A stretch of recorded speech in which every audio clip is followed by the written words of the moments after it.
Bueno, pues aquí seguimos saliendo del armario espiritual, hablando de espiritualidad desde la normalidad. Aquí estamos en un contexto súper agradable, pues aquí en la casa de Emilio. Lo primero, agradecer tu tiempo, como a todas las personas que se prestan a compartir su experiencia vital.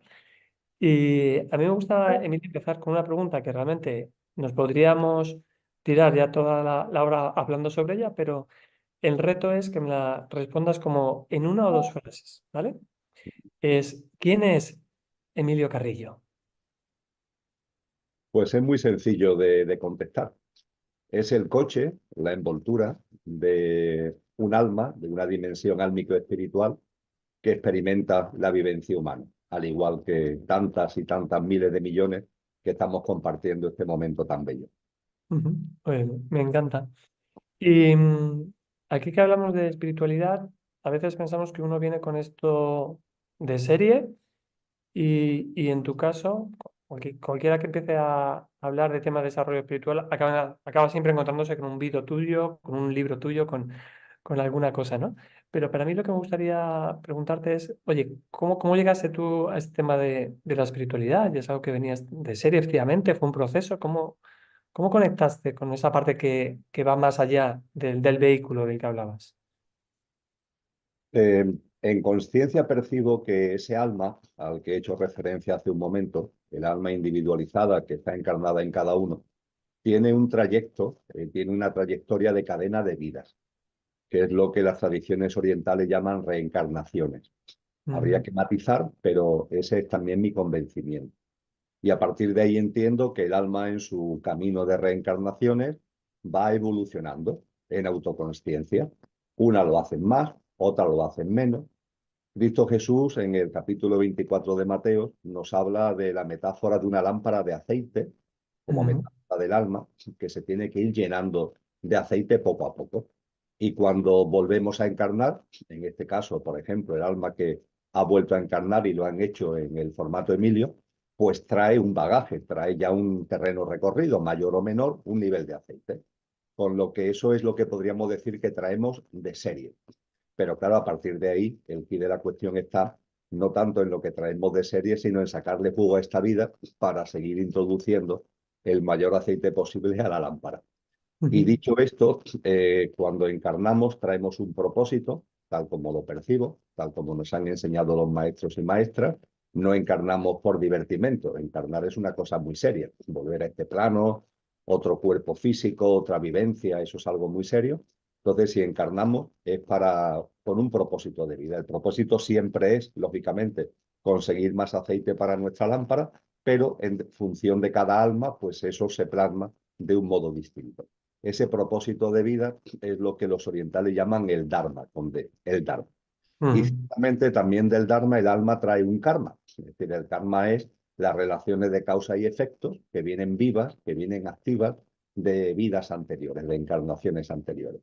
En mi caso, al Dharma y karma, como en el alma que está encarnada en ti, como en el alma que está encarnada en la inmensa mayoría de los seres humanos, pues ha tenido su presencia. Yo he vivido, considero, una época muy kármica entre los 17 y los 42 años, donde creo que viví muchas experiencias y realicé muchas actividades con ese trasfondo de karma y considero que a partir de los 42, que cuando me voy centrando mucho más en lo espiritual y en lo consciencial, pues es cuando me he ido alineando más con el Dharma, con mi verdadero propósito de vida, que es en lo que estoy actualmente. Así podríamos resumir mi trayectoria consciencial espiritual.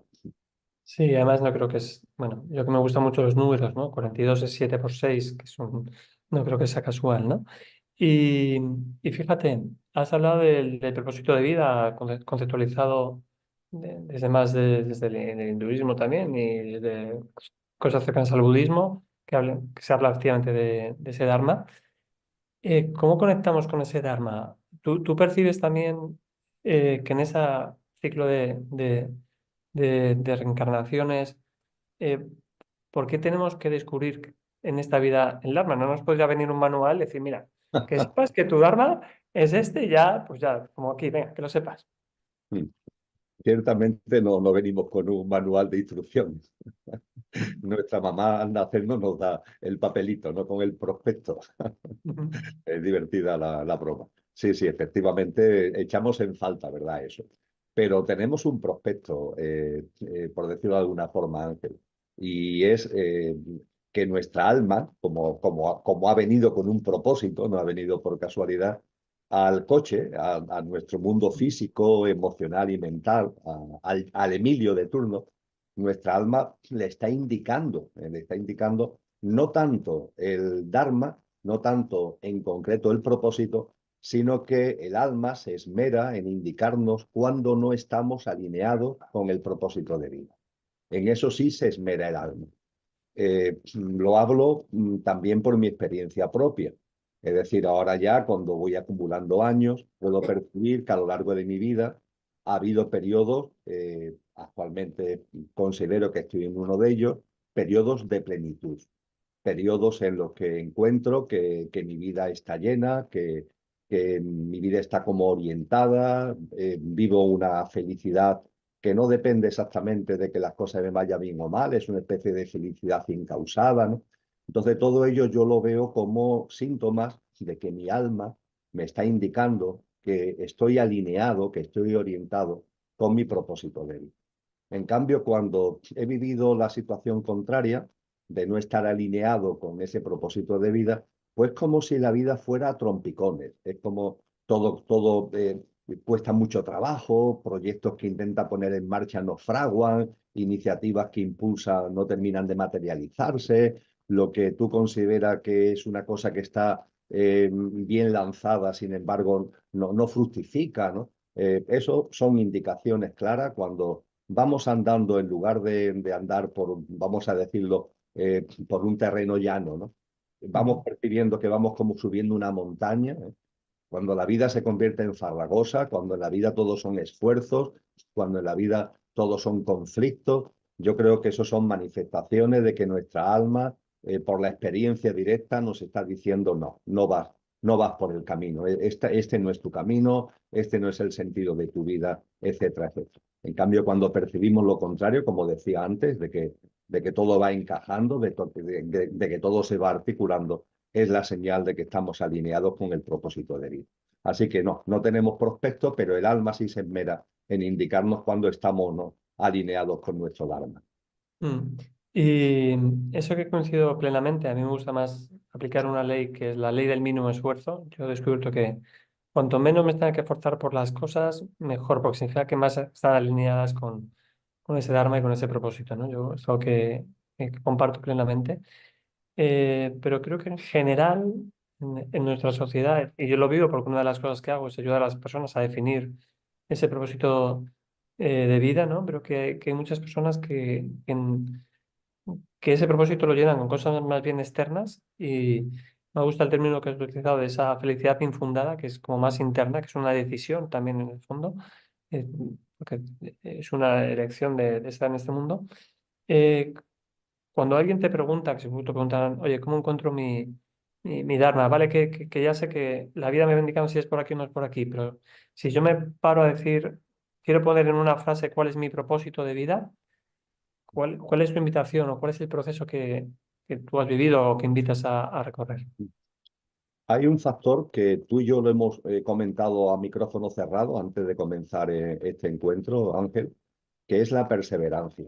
Es decir, tenemos que ser perseverantes, no creer que las cosas son de golpe y porrazo.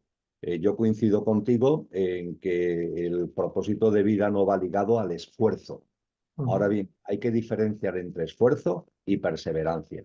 La perseverancia, cuando es ni más ni menos que vivir alineado con tu sentido de vida, eso no conlleva ni mucho menos esfuerzo, eso conlleva un gozo, pero tienes que ser perseverante en ese camino. O sea que la perseverancia es un factor, a mi entender, enormemente importante. De la misma forma, creo que es importante, desde luego, el tener voluntad. Es decir, el que tú te propongas, y cuando hablo de tú me refiero ya no solamente al formato externo, sino a nuestro verdadero ser, que nos propongamos. Esta vida le voy a sacar jugo, en esta vida voy a hacer presente lo que realmente somos. Creo que junto con la perseverancia, la voluntad es enormemente importante. Y con esos dos pilares creo que hay que abarcar algo que en la sociedad en la que estamos resulta especialmente difícil de entender. Y es que nuestro sentido, el sentido de nuestra vida, para comprenderlo hay que tomar perspectiva. Hay que tomar perspectiva. Es como si tuviéramos que elevarnos. ¿Sí? Hay un libro, La voz del silencio, de Elena Blavatsky, que nos dice, monta en el ave de la vida. El ave no es un tren de alta velocidad, el libro está escrito en 1881. Hace referencia a que montes en el ave de la vida. ¿Qué significa montar en el ave de la vida? Que vivamos la vida con perspectiva. Tienes que elevarte. Como tú busques el sentido de tu vida como un árbol aislado, no lo vas a encontrar. Tienes que subir la mirada, tienes que elevar la perspectiva, intentar ver el bosque. Y una vez que hayas visto el bosque, sí, tú eres un árbol en ese bosque, pero Ujú. ya comprenderás qué pinta ese árbol en ese bosque, comprenderás lo que es el bosque y entenderás por fin lo que es el sentido de tu vida. Creo que es importante, por tanto, salir del cascote del ego, salir del cascote del yo, buscar el sentido de la vida, porque la vida tiene un sentido, ese es el bosque, el sentido de la vida, y eso también nos debe llevar a mirar la vida de los demás, la naturaleza, los reinos de la naturaleza, a mirarla, ¿no? Como el milagro que son, con la reverencia que deberíamos tener hacia ellos. Entonces, en la medida en que vamos elevando nuestra mirada y vamos viendo el bosque, vamos percibiendo el sentido de la vida, y cuando vamos descubriendo el sentido de la vida, es mucho más sencillo el que ya podamos vislumbrar por fin cuál es el sentido de nuestra vida. Así que, por tanto, perseverancia y voluntad como pilares fundamentales, pero junto con eso, intentar salir del cascarón del pequeño yo, elevar tu mirada, intentar percibir el sentido de la vida, el símil que he puesto del bosque, y a Ujú. partir de ahí iremos viendo, iremos percibiendo cuál es el sentido de nuestra vida. Estupendo. Justamente hablabas de que, bueno, que en todas las tradiciones espirituales o religiosas hay que hacer siempre matices, ¿no? Yo percibo que muchas veces en ese elevarnos, cada tradición explica las cosas con su lenguaje, con su idioma. Ujú. Nos quedamos en un nivel que no es suficientemente elevado y nos quedamos en algo que muchas veces nos separa, ¿no? Y has hablado de los diversos maestros, ¿no?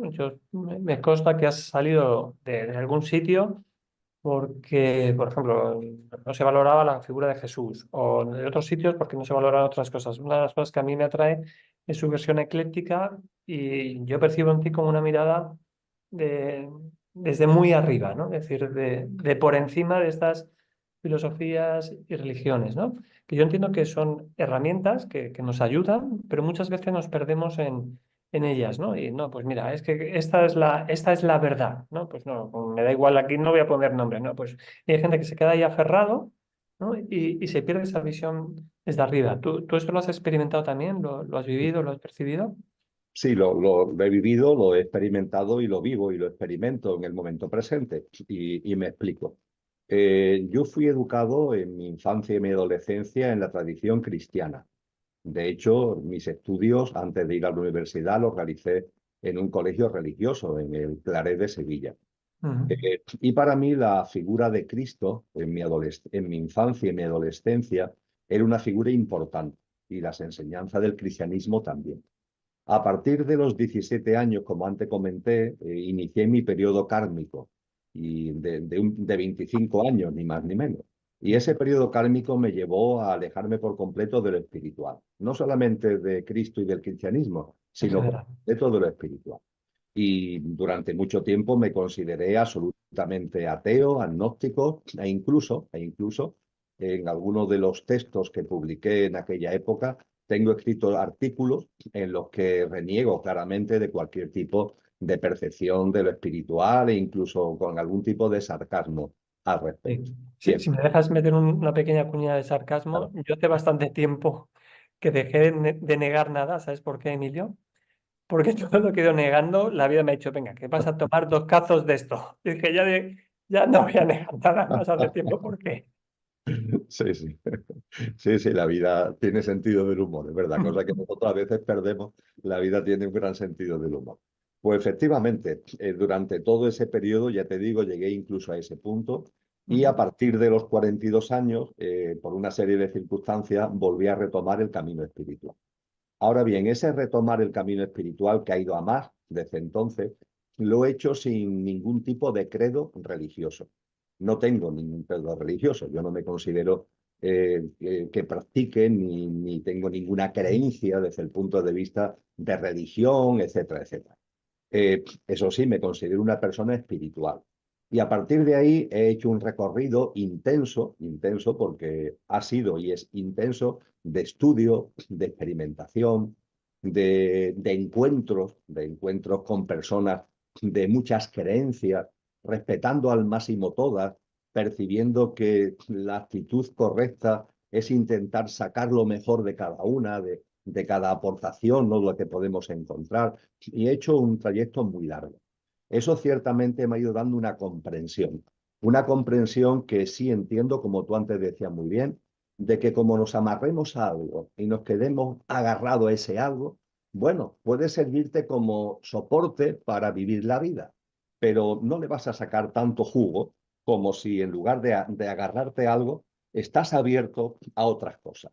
Y como cada cosa que va llegando a tu vida le saca jugo como si estuvieras, no en el sentido del esfuerzo, pero sí de la perseverancia, como si estuvieras subiendo una escalera, ¿no? Cada nuevo maestro, cada nuevo texto, cada nueva experiencia, te va sirviendo para ir subiendo, que en definitiva, la evolución de la conciencia. Todo eso finalmente, Ángel, para concluir, me ha llevado curiosamente a donde empecé. Es decir, para mí actualmente mi referente espiritual no en clave religiosa, no en Sí. clave de sistema religioso, ni de iglesia, ni nada que se le parezca, que no tengo nada que ver con eso, pero desde luego la figura para mí referente espiritual es Jesús de Nazaret, es Cristo Jesús. Lo que ocurre también es que la visión, la percepción que tengo de la vida, de la obra, de la sabiduría y de las enseñanzas de Jesús de Nazaret, si me hubiera mantenido puramente en la tradición cristiana, nunca lo hubiera tenido. Creo que yo entiendo lo que es lo crístico, entiendo lo que son las aportaciones fundamentales y profundas de Jesús, porque he tenido un bagaje también desde otras perspectivas que ahora me ayudan, ¿no? a poner todo en su sitio. Así yo invito siempre, una cosa que hago mucho en muchas charlas, en muchos encuentros, invito a las personas cuando me dicen, ¿qué te parece este libro? ¿No? ¿Qué te parece esta figura? Bueno, yo digo, mira, magnífico, si te está aportando, sácale jugo, pero no te quedes ahí, no consideres que eso es y ya está, y lo único que hay. Tenemos que estar siempre abiertos, ¿no? Para seguir avanzando en el camino espiritual. Sí, de hecho, bueno, hoy no lo he dicho, pero siempre lo digo, ¿no? Es decir, que aquí nadie nos crea nada, ni a Emilio y mucho menos a mí, sino que cada uno experimente y discierna por sí mismo, ¿no? Porque has hablado de comprensión y me gustaría matizar, a ver si tú lo has vivido en tu trayectoria así, si esa comprensión es únicamente desde lo intelectual, tú eres una persona, solo hay que verte cómo estás rodeada de muchos libros, has escrito también muchos libros, das conferencias, es decir, si podemos llegar a esa trascendencia únicamente desde lo intelectual, o también para esa comprensión necesitamos de forma inexcusable la experiencia. Es decir, cómo podemos combinar esas dos partes en la vida, en el proceso de desarrollo personal. Mm. Yo diría en ese sentido, Ángel, que hay como tres componentes, como si fuera una mesa, perdón, con Mm, tres patas. Para mí, la comprensión mental es importante. mm, De hecho, considero que la humanidad en la que estamos, la gran aportación evolutiva que ha hecho es la posibilidad de comprender lo trascendente, comprender las grandes verdades, por lo menos vislumbrarlas y no comprenderlas en su totalidad, desde luego, pero sí vislumbrar las grandes realidades de la vida, las grandes verdades espirituales, vislumbrarlas. Creo que esta humanidad ha hecho un camino precioso cuando arrancamos con esos grandes filósofos griegos, con esos grandes profetas hebreos, con todo lo que fueron esas grandes figuras orientales, Siddhartha Gautama Buda, Lao Tse, Confucio, todas las tradiciones maravillosas que allí surgen, creo que hemos ido haciendo un camino precioso de comprensión, ¿no? De comprensión de la realidad, de la existencia, de lo espiritual. Y desde luego tenemos capacidad mental, como es lo que los antiguos llamaban la mente superior, ¿no? Lo que algunos psicólogos llaman actualmente la mente abstracta, ¿no? No la rutinaria que utilizamos para las cosas cotidianas, sino tenemos una mente abstracta que nos permite desde el razonamiento, desde la lógica, desde la inducción y de la deducción, nos permite no ir accediendo a esas grandes verdades. Y eso es un pilar muy importante. Ahora bien, no es el único. Hay una segunda pata fundamental, porque si no, todo lo que es el camino mental puede quedarse como atascado, puede ser caer en lo frío, ¿no? Que es el corazón. Lo podemos llamar de muchas formas, pero vamos a expresarlo como el corazón. Es la compasión, es el sentir, el hacer tuyo lo que están viviendo otras personas. Ese corazón, esa compasión, que también tiene que ver con el respeto, tiene que ver con la empatía, tiene que ver con la ternura, algo fundamental. También en parte tiene que ver con ese sentido del humor, ¿no? Porque reírse es algo muy serio que compartíamos anteriormente. Todo esto yo lo meto en la segunda pata. Y la tercera pata es la experiencia, claro, la experiencia. Hay que vivir experiencia. Y hay que vivir experiencias con valentía, Ángel. El Apocalipsis tiene una frase tremenda que es: a los tibios los vomitaré de mi boca. ¿Quiénes son Mm. los tibios? Los que quieren ir por la vida como agazapaillos, ¿no? Que no quieren vivir experiencias intensas. No, no, yo experiencias intensas no. Yo mi hábitat de confort, Cayendo cómodo, bien a todo el mundo, ¿no? Lo políticamente correcto. políticamente correcto y que no me pase nada, que no me pase nada desagradable según mi mente, que no me llegue dolor, que no me llegue sufrimiento. No, la vida hay que vivirla con valentía. Y un alma valiente pues está dispuesta a afrontar retos. Y los retos son muy importantes, los retos son experiencias, ¿no? Por lo que lo he sacado a colación. Las experiencias son muy importantes. Para mí hubo un momento en mi vida cuando compartíamos antes, que a partir de los 42 años retomé un camino distinto. Claro, ese camino distinto me llevó en un momento determinado a un claro sentimiento de soltar. Y tuve que soltar, y eso no es tan sencillo. Y incluso visto desde fuera puede ser una especie de casi de tragedia, ¿no? Yo dejé todo en un momento determinado, por lo menos dejé muchas cosas. Me había orientado mucho en un momento concreto a la actividad política. La dejé por completo entre el 2008 y el 2009, con todo lo que supone renunciar a estatus, en fin, no voy a entrar en detalles al respecto. La docencia universitaria había sido un pilar de mi vida durante más de 3 décadas. Dejé la universidad porque sentía que ya no me estaba aportando nada, que no me estaba realizando, al contrario, me estaba anquilosando. Pero claro, eso son experiencias que te obligan a romper y la mente se quiere proteger muchas veces y eso de romper pues no le gusta, ¿no? Y a veces no es que tú lo decidas, porque esto que yo he puesto sobre la mesa han sido dos decisiones mías, ¿no? A veces tu alma, y tú no es una decisión mental, no es una decisión entre comillas personal, es tu alma la que da un golpe en la mesa y te trae lo que San Hasta Juan aquí. de la Cruz llamaba las noches oscuras, ¿no? Te trae Mm. una enfermedad, una muerte de un ser querido, una ruptura traumática de pareja, en fin, el menú es bastante amplio y tu vida salta hecha pedazos. Bueno, pues ese saltar hecha pedazo de tu vida, bien sea porque el alma lo trae, bien sea porque tú lo estás percibiendo y decides tú mismo dar el golpe en la mesa, eso es lo que yo lo meto en la tercera pata de la experiencia y es fundamental que nos atrevamos. La vida está para vivirla, la vida no está para vivirla de perfil, ¿no? Como se dice coloquialmente, ¿no? La vida está para vivirla de frente y siendo consciente de que todo lo que llega a nuestra vida tiene un porqué y un para qué, y que lo importante no es tanto el qué, que siempre son oportunidades, como el cómo se vive el qué. Estos son los tres pilares para mí fundamentales, ¿no? Bueno, Sí, de hecho, ya tiene su sitio, ahora bien, corazón, compasión, respeto, empatía, todo lo que he metido en la segunda pata es muy importante y, por supuesto, el elemento experiencia que tú citabas. fíjate, me venía la imagen que es muy obvia, ¿no? Es decir, el conocimiento mental, la cabeza, corazón en el corazón, y la experiencia en las manos, ¿no? Empezar a hacer cosas y el experimentar y el andar, las manos, las extremidades, ¿no?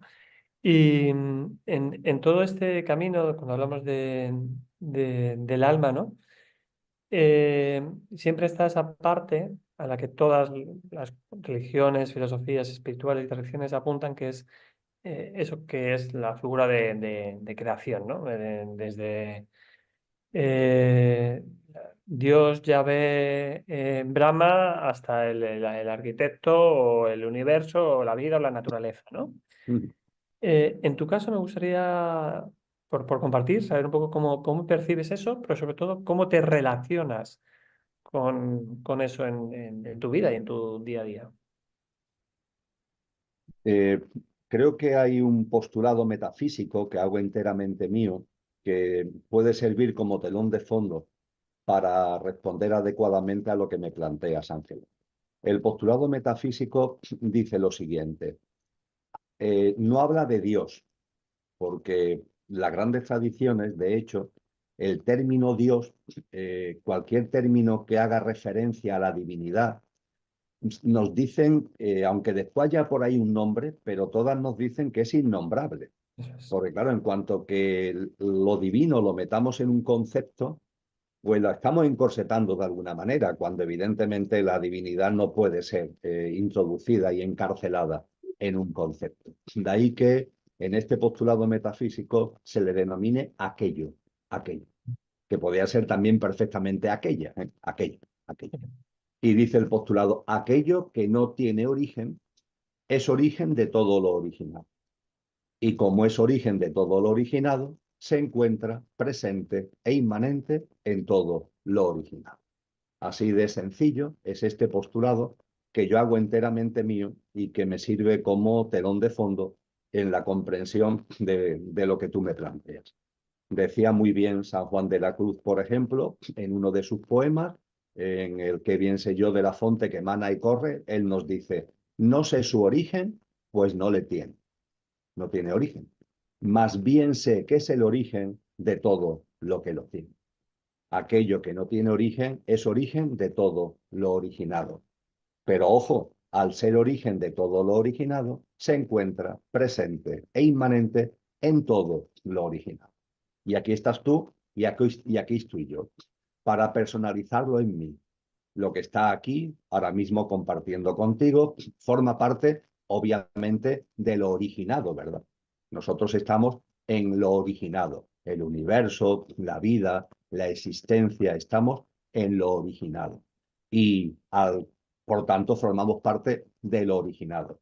Ahora bien, aquello que no tiene origen, que es lo que nos ha originado, se encuentra presente e inmanente en todo lo originado. Por tanto, también en mí, por tanto, también en ti. Esto significa que en nuestro verdadero ser está la presencia de la divinidad, está la presencia de aquello que no tiene origen. Eso significa, por tanto, que en ti y en mí, como en todos los seres humanos, pero en todas las manifestaciones de la vida, hay presente una divinal esencia. También palabra esta expresión de San Juan de la Cruz, la divinal esencia.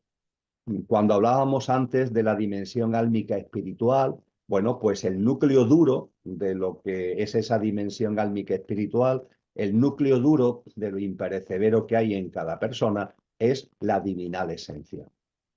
Sabiendo esto, aquí en mí, cuando vivo, cuando miro la vida, cuando miro hacia todo lo que estoy compartiendo, lo originado, lo que no tiene origen, atendiendo a lo que tú me planteabas, cuál es tu relación? ¿Cómo lo vives? Ujú. Pues fíjate, lo que no tiene origen, evidentemente es absolutamente impersonal, ¿no? Pues imagínate, ¿no? No cabe en concepto mental ninguno, está más allá, ¿no?, de cualquier tipo de idea. Y por tanto, la percepción que yo tengo de lo divino no es encajable en ningún elemento antropocentrista primario, no de un señor de barba blanca, ni nada que se le parezca.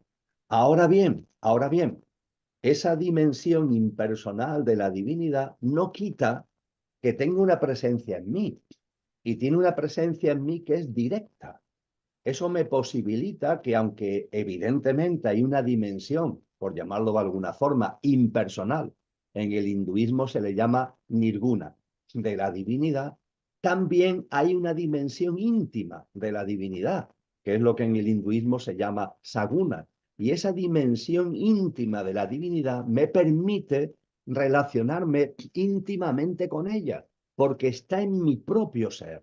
Y ahí aparece esa expresión que a mí personalmente me encanta, que es la expresión padre, madre, que nos enseñó Cristo Jesús, que nos enseñó Jesús de Nazaret, que cuando miraba aquello que no tiene origen, lo llamaba padre. Y efectivamente, es padre porque todo lo originado procede de él, pero es padre porque hay un padre-madre, me da igual la expresión, porque hay un vínculo íntimo. Es que tiene en mí una presencia, y tiene una presencia en todo lo demás, con lo que cuando yo busco a Dios, no me lo planteo como algo metafísico, aunque es metafísico, claro que sí, todo lo engloba, pero cuando yo busco a Dios, lo busco en mí.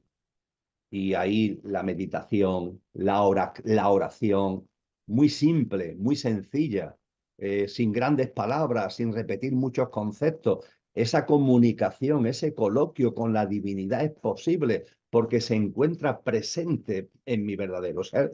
Y por supuesto, algo también básico, y antes lo apuntaba cuando hablábamos del sentido de la vida, que es que esa divinidad está en todo lo que nos rodea.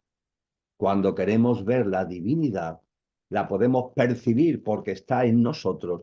Y también la gran maestra es la vida, la naturaleza, todo lo que nos rodea, todos los reinos de la naturaleza, todas las formas de vida nos están hablando de la divinidad porque la divinidad está presente en todas esas manifestaciones y modalidades de vida. Te iba a Y decir una maldad.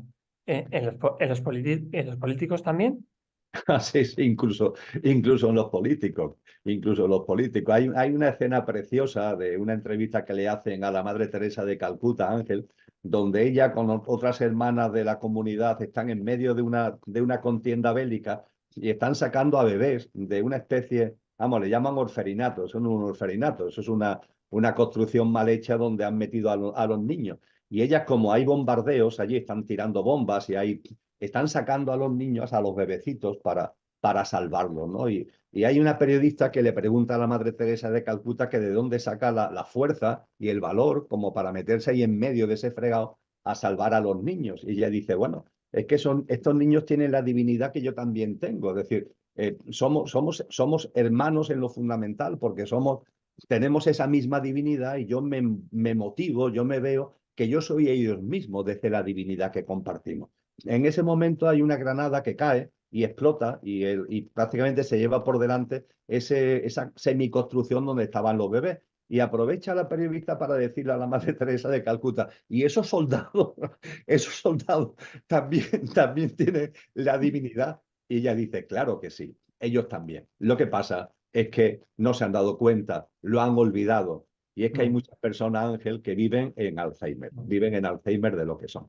qué Y bonito. claro, cuando alguien está enfermo de Alzheimer, no debemos contra esa persona, evidentemente, enfadarnos, ni odiarlo, ni tener cólera, ni ira. Lo que tenemos que tener es mucha compasión. Entonces yo veo en el mundo, no solo en los políticos, veo en muchos Mm. componentes de esta preciosa humanidad, pues muchas almas encarnadas que están en Alzheimer, en el olvido de lo que son.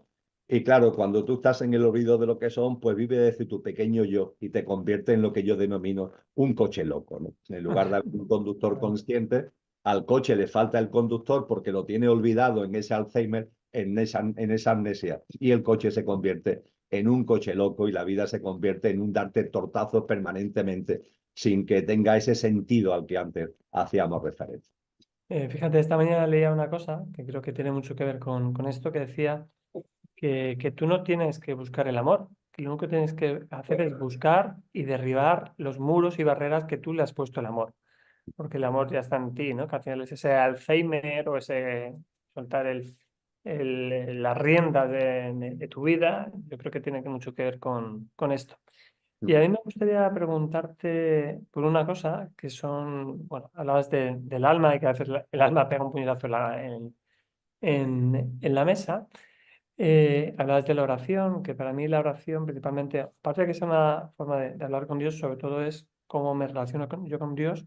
Y a mí hay otra palabra que es cómo Dios se relaciona conmigo, que es la intuición, ¿no? Es decir, todas esas señales que nos da la vida. A mí me gusta, por ejemplo, hablar de los ángeles concretamente. Yo, como tengo tan evidente su presencia en mi vida, ¿no? Por ejemplo, me pillas en Zaragoza, me decía, mira, tenemos la casa donde íbamos en un sitio, pero aquí es imposible aparcar.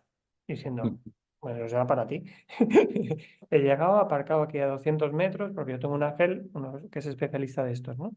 Pero, bueno, primero, si tú también percibes que la vida nos habla a través de estas intuiciones y señales, y segundo, que para mí es lo más significativo, es cómo verdaderamente distinguimos cuando es una señal de verdad de la vida y esa divinidad, o cuando es una cosa de este ego que quiere interpretar y dar razones y significado a todas las cosas.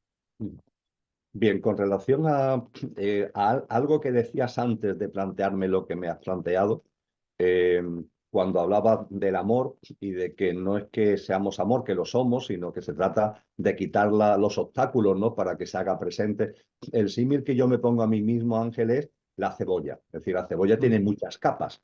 ¿De qué se trata? De quitarle capas. No tienes que ser otra cosa, eres cebolla. Bueno, pues eres cebolla.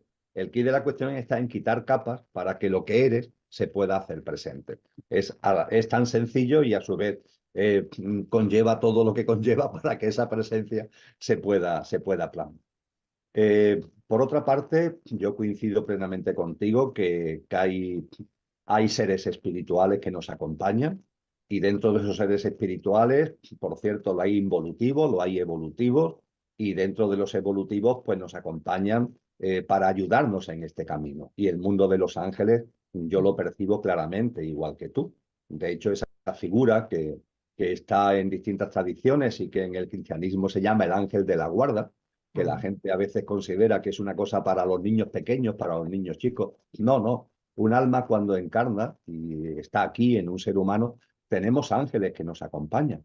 No es que yo tenga un ángel de la guarda, porque un ángel de la guarda puede, entre comillas, acompañar a varias almas, no un ángel por alma, ¿no? Sino a varias almas. Pero cada uno tenemos la compañía de esa dimensión angelical bueno, independientemente que a veces nos puede echar una mano en un tema tan doméstico como el que tú has compartido, pero no hace una labor de acompañamiento vibracional, de acompañamiento en armonía, que no lo sentimos porque estamos demasiado cegados por tanto materialismo, pero que está ahí. Y yendo a la otra parte que tú comentabas fundamentalmente de lo que has planteado.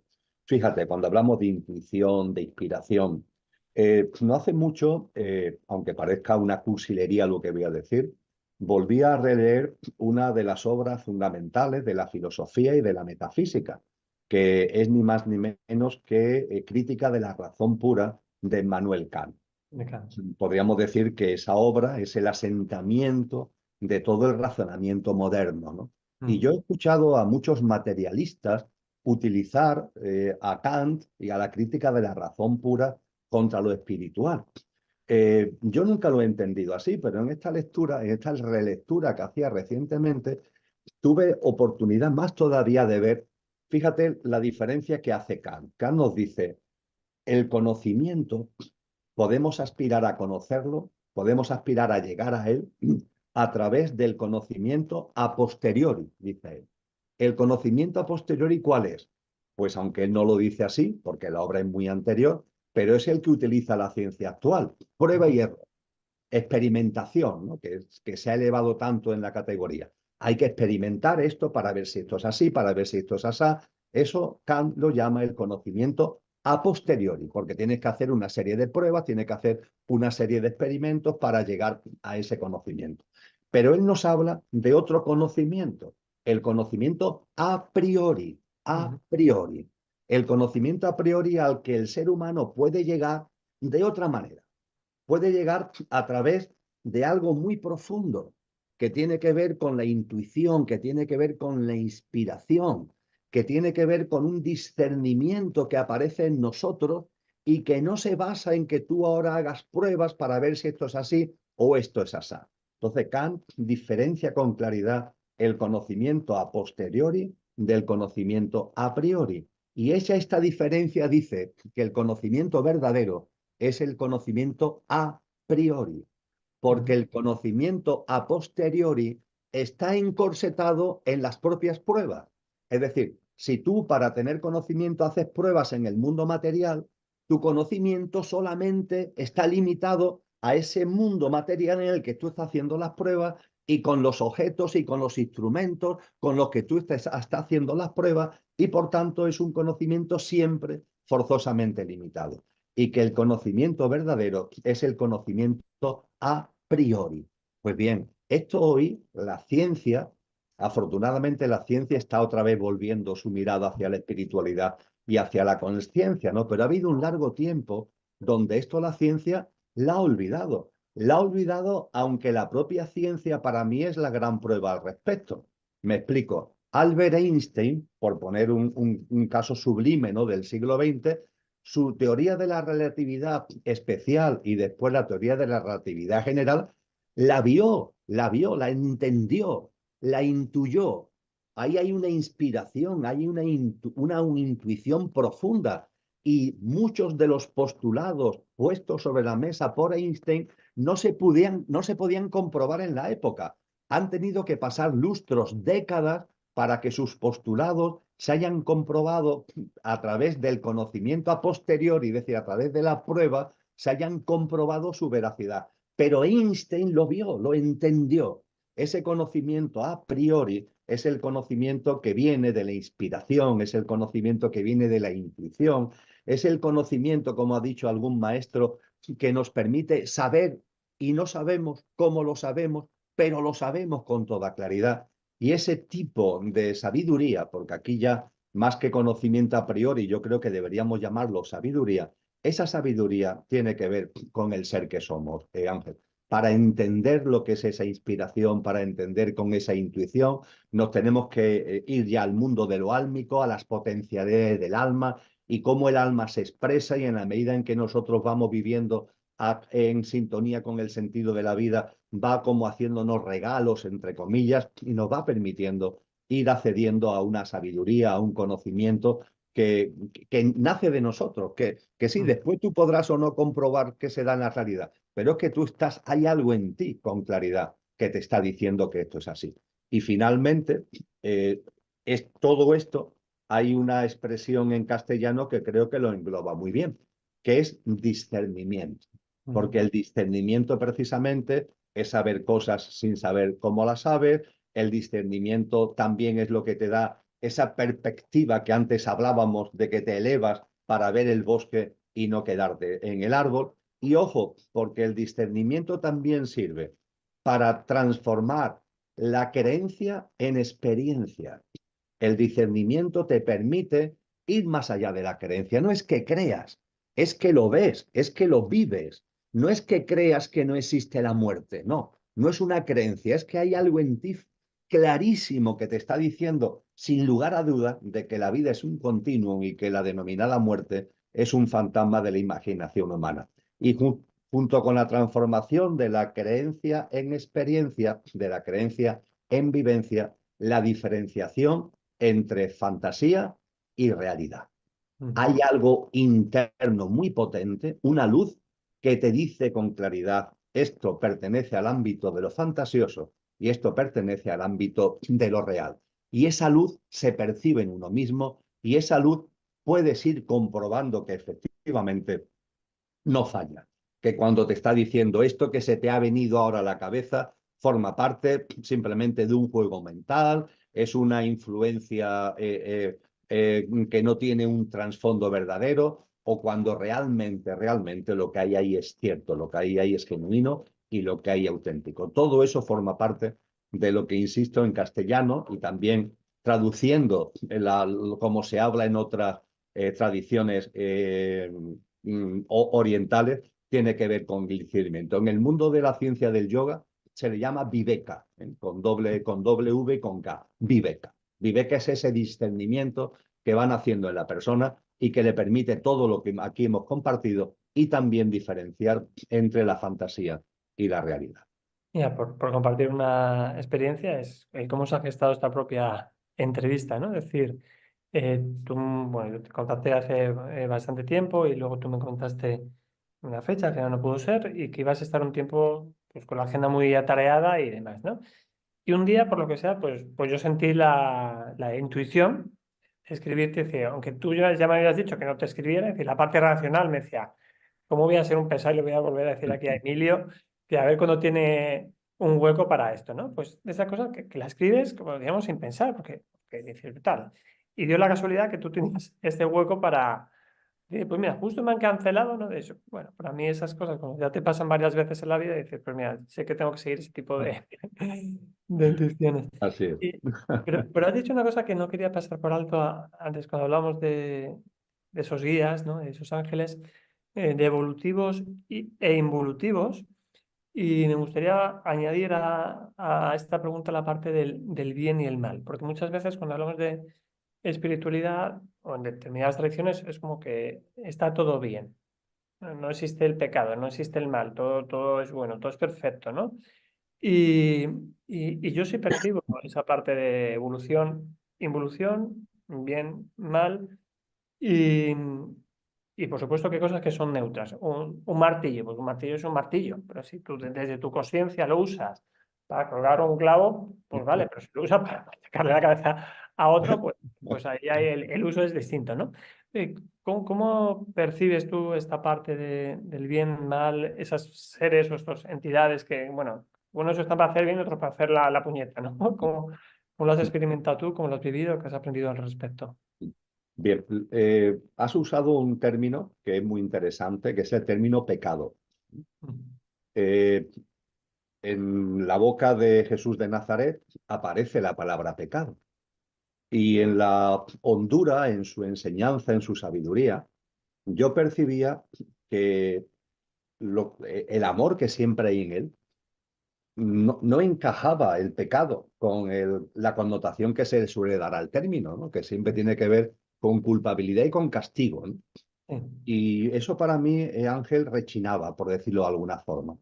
Había una intuición en mi interior que me decía, esto no es, aquí hay algo que no encaja. Bien, consultando con amigos, lingüistas, haciendo también consultas a textos más antiguos, de textos de primeros ejemplares de la Biblia en griego clásico, finalmente la solución es muy sencilla. El término pecado en lo que es las primeras versiones del Nuevo Testamento, que está en griego clásico, Ujú. tiene un significado, se utiliza una expresión griega muy concreta, que es la que hoy hemos traducido como pecado, que significa no dar en la diana, perdón, alejarte, alejarte. El pecado ¿Cuál es la significa, palabra por curiosidad? ¿La sabes? O luego no, en griego no lo recuerdo, no vale. recuerdo la Me gustaría palabra. porque me gusta mucho la etimología, o sea que bueno, lo investigaré luego, en cualquier caso. Investígalo porque te aseguro, vamos, lo que estoy diciendo no fue un tema de un día ni de dos, fue un Sí, me proceso imagino. largo y el significado etimológico de lo que llamamos pecado tiene que ver con no dar en la diana, como el que tira una flecha y la flecha se aleja de la diana, significa alejamiento. Con lo que cuando hablamos de pecado estamos hablando de alejamiento de qué? De la divinidad. Nos estamos alejando de la divinidad.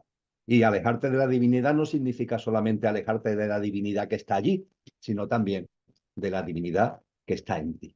Con lo que el término pecado, me alegro que lo hayas sacado a colación, porque es un término muy potente.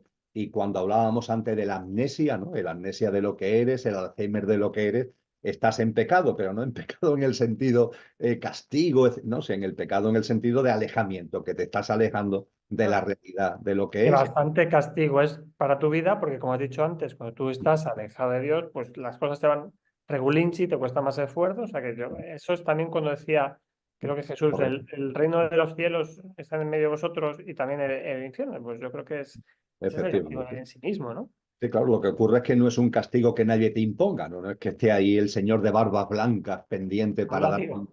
con un latigazo, ¿no? Esa visión primaria, infantilísima, ¿no? Que las religiones dogmatizadas han impuesto no tiene ni pie ni cabeza. Eso con relación al término pecado, que por tanto es alejamiento, alejamiento de la divinidad que es y la divinidad que eres. Eh, con relación al bien y al mal, a mí son expresiones, Ángel, que si tú repasas mis textos y repasas los vídeos, casi no utilizo. ¿Por qué? Porque están muy manidas y se han convertido a lo largo de la historia en en dos palabras que se le ha vaciado de contenido y que no solamente se le ha vaciado, sino que se le ha manipulado en su contenido. Es Claro. difícil, tiene que ser un lapsus lingüístico para que yo hable de bien y de mal. Yo prefiero hablar de ese sentido de la vida que hemos compartido y de vivir alineados o no con el sentido de la vida. Y cuando alguien o algo, una forma de vida, da igual que sea humana o no, está alineado con el sentido de la vida, es evolutivo. En cambio, cuando va a contramano del sentido de la vida, es involutivo. Es como si en lugar de favorecer la evolución, favoreciera el anquilosamiento, ¿no? Por decirlo de alguna manera. Es como si en lugar de vivir dando, ¿no? Evolucionando, se convirtiera en estreñido, ¿no? Por decirlo de una forma muy gráfica. Lo evolutivo y lo involutivo. Y además, en castellano tenemos dos palabras preciosas que utilizamos muy poco para entenderlo mejor todavía. Porque cuando hablamos de sentido de la vida, si tú estás alineado con el sentido de la vida, eres sensato. Y si estás a contramano del sentido de la vida, eres insensato. Pues bien, yo creo que podemos vivir la vida de manera evolutiva o sensata, o la podemos vivir de manera involutiva o insensata. Y creo que no es algo que solamente se dé en el ámbito humano, creo que es algo que se da en todas las dimensiones de existencia, también en los mundos angelicales. De ahí que las tradiciones, casi todas, nos hablan de que en los mundos angelicales también hay ángeles que viven evolutiva y sensatamente, pero también hay ángeles que se han decantado por lo involutivo, ¿no? Que es lo que en la tradición cristiana se llaman los ángeles caídos, el diablo encabezados todos por Satanás, pero en la tradición hinduista se llaman asuras, pongamos por caso, ¿no? Y en el ámbito humano, por supuesto, hay seres humanos que viven su vida sensata y evolutivamente y seres humanos que viven la vida involutiva e insensatamente. Cuando tú vives la vida involutiva o insensatamente, ¿qué significa? Que has centrado la vida en ti, en el yo, en el yo. ¿Qué es lo importante en el mundo? Yo. ¿Qué es lo por lo que merece la pena vivir? Yo. Y todo lo demás está a mi servicio, ¿no? Me gusta decir, Ángel, que cuando Galileo Galilei hace ya 400 años, ¿no? Nos dijo, la Tierra no es el centro del universo, lo querían matar. Hoy día, sin embargo, vamos, tuvo que retractarse para que no lo mataran en el potro de tortura. Hoy día, sin embargo, nos parece, nos reiríamos, ¿no? Si alguien nos dice que en este universo tan inmenso, este modesto planeta es el centro del universo, pues nos reiríamos, ¿verdad? No, eso es lo que provoca hoy risa. Pero, sin embargo, siendo cierto que provoca risa que alguien mantuviera la idea de que la Tierra es el centro del universo, hay así de personas, muchísimas personas, que sí se consideran ellas mismas el centro del universo. La Tierra no, pero yo sí, yo Sí. sí soy el centro del universo. Bueno, pues esto dicho de una forma divertida es lo insensato, es vivir insensatamente. ¿Qué es lo importante? Yo, o como mucho yo y los míos. Y el resto de la vida a mi servicio, al servicio mío y al servicio de los míos.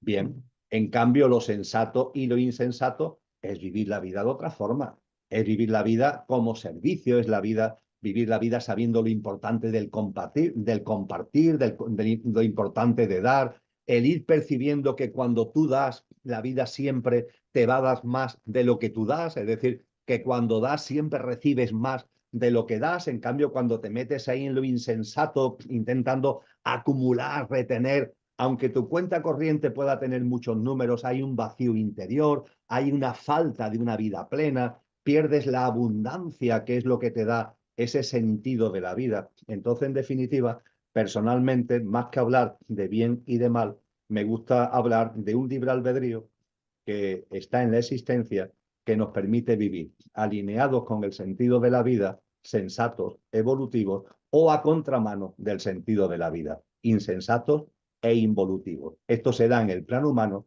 y también se da en los planos que llamamos espirituales.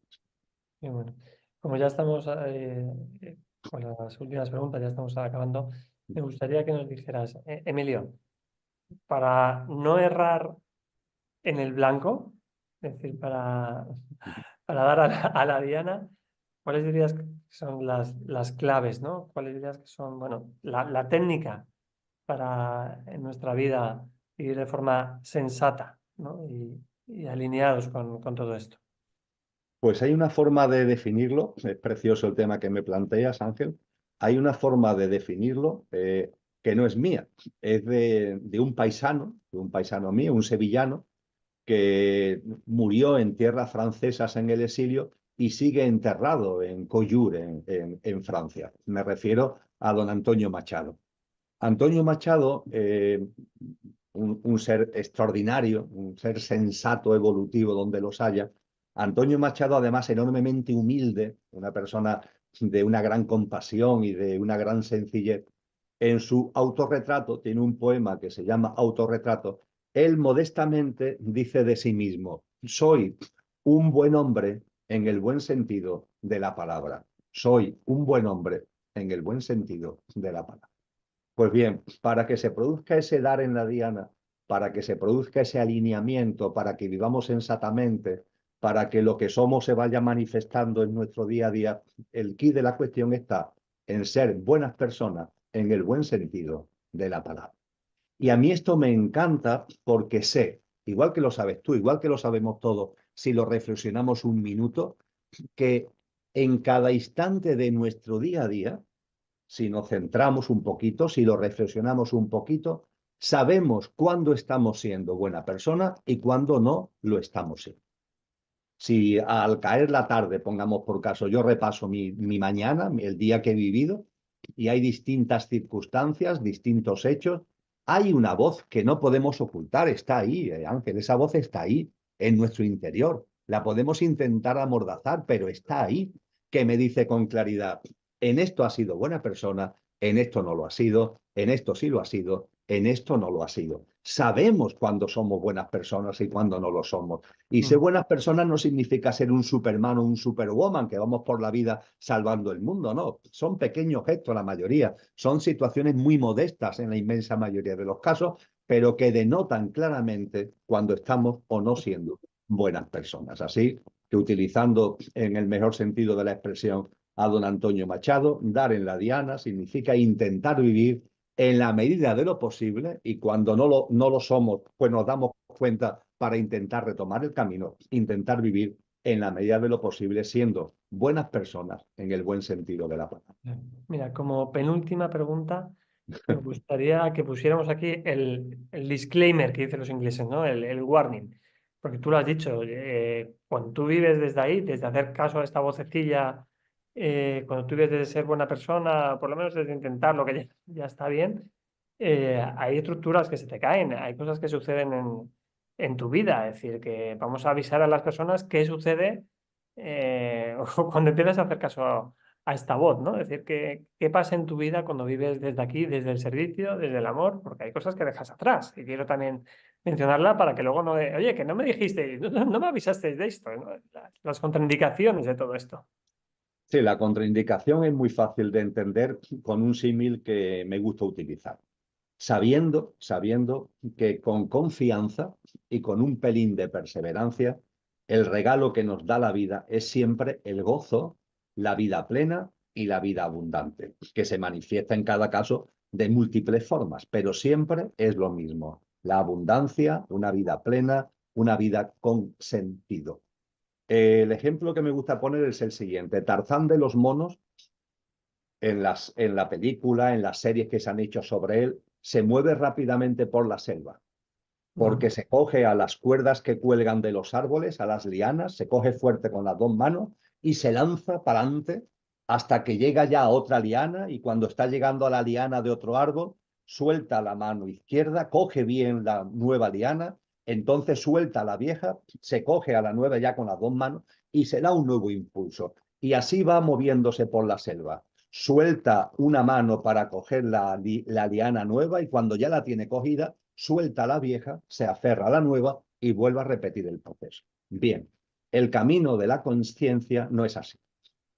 A nuestro pequeño yo le encantaría que fuera así, porque claro, es muy seguro. Tú coges lo nuevo, pero lo coges y sueltas lo viejo cuando ya tienes bien cogido lo nuevo. Si no, no lo sueltas. Nos encantaría que la vida en consciencia fuera así. Pero la consciencia, la evolución en consciencia, vivir la vida de verdad, no es el movernos como Tarzán de los monos. Vivir la vida de verdad significa que tú vas cogido a tus sistemas de creencias, a tus referencias, a tu hábitat de confort, y hay un momento determinado que también aparece esa voz interior que te dice, no, tienes que ir a por algo más, tienes que dar un paso hacia adelante. Y ese paso hacia adelante, Ángel, tienes forzosamente que soltar lo viejo con las dos manos, soltar lo que tenías y no quedarte agarrado con una mano, no tienes que soltarlo con las dos manos y esas dos manos lanzarlas para adelante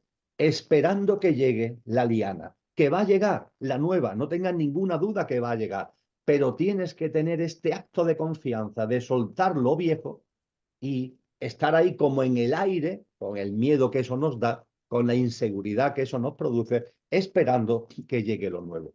No tengamos ninguna duda de que lo nuevo va a llegar y que eso siempre va a traer un avance en abundancia, en plenitud, que no tengamos ninguna duda. Pero nuestro pequeño yo esto le asusta.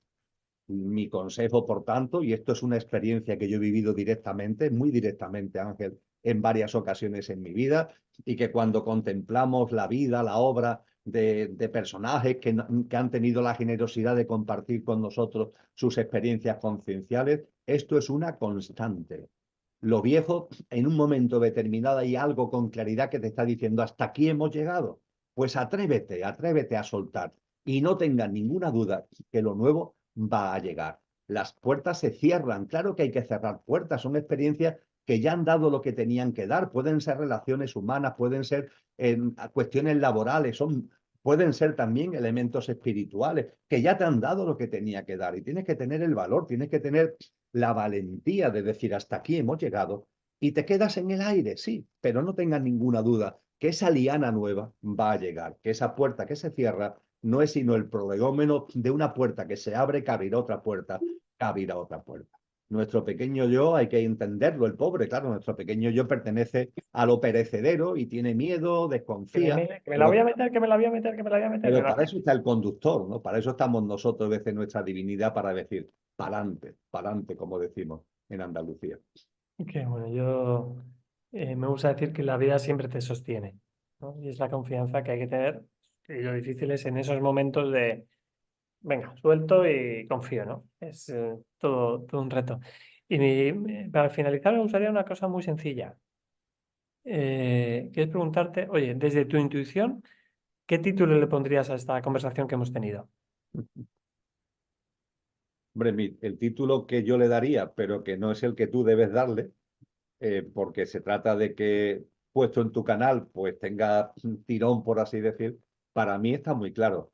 Agradecimiento a Ángel. Ese sería para mí. El agradecimiento a ti por este compartir, por este encuentro, por este diálogo, por las cuestiones que has sacado, que has planteado en tu libertad, las que has considerado oportuno poner sobre la mesa y que personalmente me han llenado mucho y me han permitido pasar contigo un rato estupendo. Así que para mí sería agradecimiento, Ángel. A partir de ahí comprendo Ah, que eso no sé si valdrá como título para tu canal. no lo sabremos, eso ya lo dejaremos a la vida también que a mi intuición a ver qué me envía.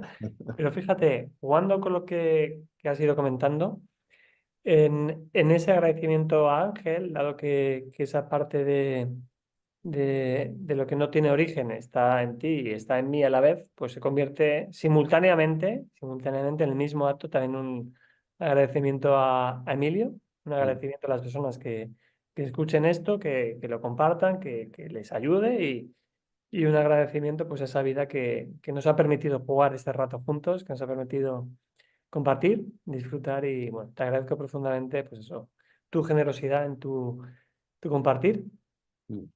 Y poco más. Ahora me despido bien de ti ya en lo privado Perfecto. y agradecer a los que hayan estado aquí hasta el final.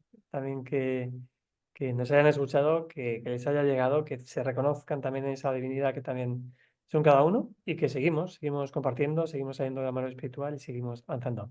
Muchísimas gracias y hasta el siguiente vídeo. Fenomenal. Voy a apagarlo. Así ya.